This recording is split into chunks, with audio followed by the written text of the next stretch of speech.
Let's check in with Heather, who has more on Haley.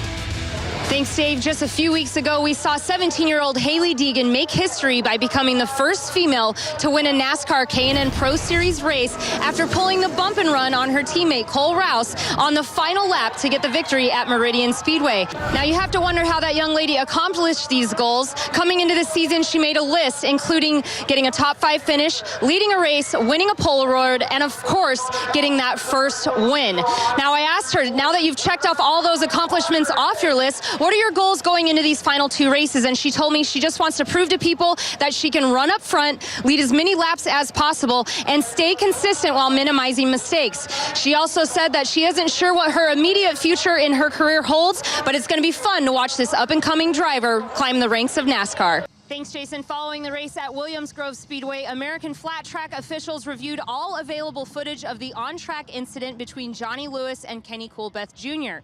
They announced Johnny Lewis would be placed under a 1-year probation for violating an on-track regulation during lap 1 of the Twins' main event.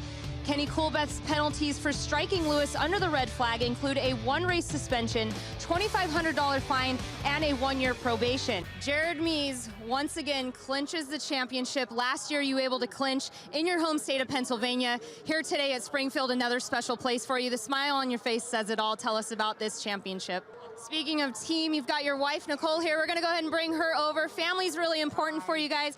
Baby Hayden here. You guys were married here, engaged here. She was born here this weekend. Nicole, are there any life moments that are still on your bucket list to knock off here at Springfield? Joining me now is rider of the number 52 plate in the singles class, Shayna Texter. Shayna, you have some experience on a twin here at this mile. What do you think is more important, the hole shot or the draft? We saw Smith get out front early. What do you think? 13 consecutive wins, going for an unprecedented 14 in a row. When I say that, that gives me chills. What kind of feelings does it give you?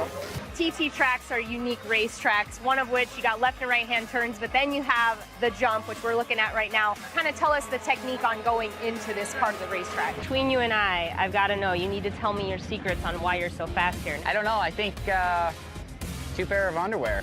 2 pairs of underwear, that's typically, the secret? yeah. Ryan Sipes, your winner here at the Buffalo Chip TT in the singles class. Second event here with American Flat Track, and you were able to get to victory lane, but you had style out there, motocross. Talk about your technique going over the jump, how you were pulling the wheel before the jump. Austin, I heard your crew chief, Donnie Richardson, say that he picked up a penny heads up off the ground today. Do you think that was the luck for you to get that 1.5 mile win tonight? Our second place finisher tonight in the singles class is Brandon Price. Brandon, during that race, we saw you almost look like you were holding back a little bit. Were you trying to play a little bit of a setup game on the other riders there?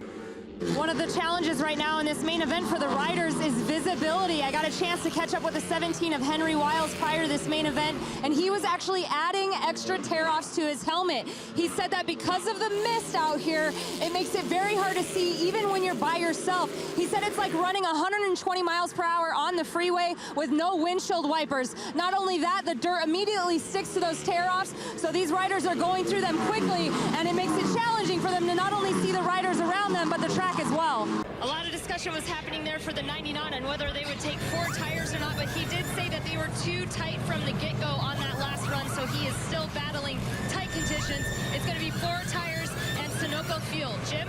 Coming into these final 2 races, you said you were confident you could get it done, but tell me what's going through your mind when you're sitting in third thinking you can't catch those guys, and then slowly, one by one, they have mechanical issues. Dan, I thought I saw you giving your bike there a little giddy up to catch up to Colby. Was that what was happening? No, I just didn't have it for him, so I was trying to give myself a little extra.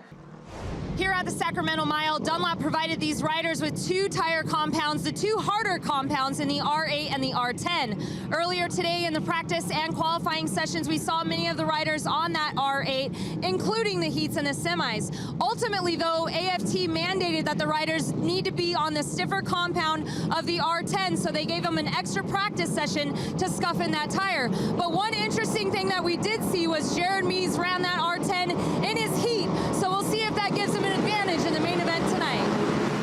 Well, Alex, making his debut debut for Rainier Racing with MDM is the 28 of Matt Tift. This is his first ARCA race since he had brain surgery back in July to remove a brain tumor. He did race in the Camping World Truck Series race at Chicagoland where he finished 12th. And when I spoke to Matt today, he says it feels so great to be back in the race car, especially since he wasn't sure if he'd be making a return. He is pulling double duty this weekend and also racing in that number 18 Xfinity car for Joe Gibbs Racing. And being that we're here in Kentucky, he said that he feels he has the horse to win tonight's race.